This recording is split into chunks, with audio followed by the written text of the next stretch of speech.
what is an advice that you would give out? I guess I'll end with a story, but let me say this. I see this all the time. People want to compare themselves to other people.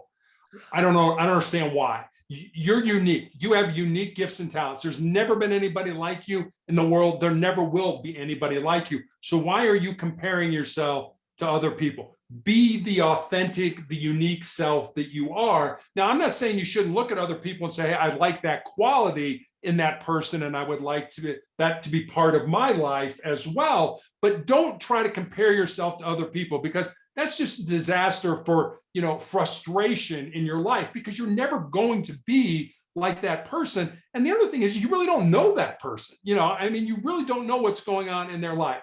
So let me end with this story, if I may. I've always been a big fan of Westerns growing up. I love cowboys and Indians movies. And, my mom and dad, when I was young, would let me stay up late and watch Gunsmoke and Bonanza and Wild Wild West. And I know your audience is like, I don't know what those shows are. That was old time stuff. But 1993, the movie Tombstone came out, and it was a huge blockbuster. It starred Val Kilmer as a man by the name of John Doc Holliday, and Kurt Russell as a man by the name of Wyatt Earp. Now, Doc Holliday and Wyatt Earp were two living, breathing human beings who walked on the face of the earth. They're not made up characters for the movie. And Doc was called Doc because he was a dentist by trade, but pretty much Doc Holliday was a gunslinger and a card sharp. And Wyatt Earp, his entire adult life, had been a lawman. And somehow these two men from entirely opposite backgrounds form a very close friendship. And towards the end of the movie, there's a scene where Doc is dying at a sanitarium, a hospital in Glenwood Springs, Colorado, which is about 3 hours from where I live. The real Doc Holliday died at that sanitarium, and he's buried in the Glenwood Springs Cemetery.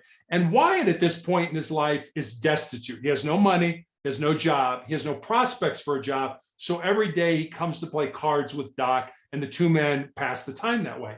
And in this almost last scene from the movie, the two men are talking about what they want out of life. And Doc says, I was in love with my cousin when I was young, but she joined a convent over the affair, but she's all that I ever wanted. And then Doc looks at Wyatt, and says, what about you, Wyatt? What do you want? And Wyatt kind of nonchalantly says, I just want to lead a normal life. And Doc looks at him and says, there's no normal, there's just life, and get on with living yours. Mitzi, you and I probably know people out there right now that are kind of just holding back. It's like, well, when this happens, I'll have a normal life. Or when that occurs, I'll have a successful life. Or when this happens, I'll have a significant life. What I would like to leave your audience with is this. Don't wait. Don't wait for life to come to you. Get out there, find the reason you were put on the face of this earth, use your unique gifts and talents, and live that reason. Because if you do, at the end of your life, I'm going to promise you two things. Number one, you're going to be a whole lot happier. And number two, you're going to have a whole lot more peace in your heart.